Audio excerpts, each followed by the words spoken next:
You know, I think it would be fair to say, and I'm being honest here, that this wouldn't necessarily happen with men. And I don't mean this unkindly or sexist or anything like that, but really it normally happens because men don't necessarily fight over things that we kind of think, oh, not really that bothered, you know what I mean? It's kind of like, well, it's only that.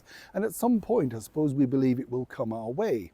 But when, of course, you've got these powerful divas now in positions of power, particularly over in positions of power in the United Kingdom government, it doesn't take long, simply because they've had to fight, claw, and of course use every trick that they can to get to the top.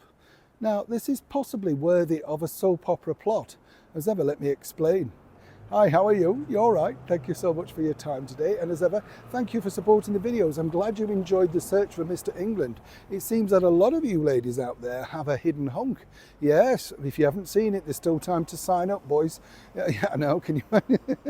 I know a lot of you basically said you'd like to see Major Johnny. I think he's a bit too busy, and knowing him a little bit shy actually. Yeah, I don't really think that's his cup of tea, but it's good to see that these sort of things are still up and running in this climate. I'm sure you'll agree.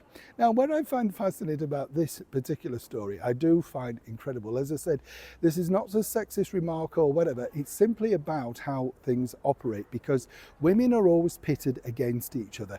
Cast your mind back to the 1960s and remember all the big singers that they had: Sandy Shaw, Cilla Black, Dusty Springfield, Marianne Faithfull, and they were all pitted against each other. But I always thought they were a lot luckier, those ladies, because they all had a sort of individual sound. Nobody sounded like Dusty, nobody sounded like Cilla, you know what I mean? You knew straight away.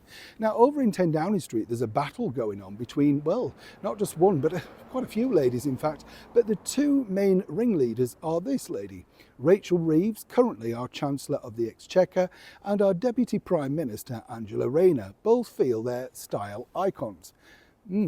Now, we showed you Angela's arrival on her very first day to be appointed Deputy Prime Minister in, some might suggest, a rather strange green outfit. Apparently cost thousands of pounds. Yeah. Anyway, the bottom line is this, you see. Both are wanting to be powerful women. Think things like Alexis Carrington Colby and Linda Evans in Dynasty, Falcon Crest, Flamingo Road with the beautiful, do you remember her? Morgan Fairchild. What a lady she was. Very stunning. Now, what's interesting about this is, you see, they're all looking for the penultimate thing. They want to be profiled in the glossy magazine that is Vogue. I kid you not. And the reason behind this is an international stage. Now, Angela's already had a couple of profiles about her rags to riches story, which, you know, really would bring a sort of tear to anything, really. She's really milked that background, which is not necessarily as true as she's making out. Right, Angie, love? But the thing is, what's interesting is Rachel, as the Chancellor of the Exchequer, also has a good background story.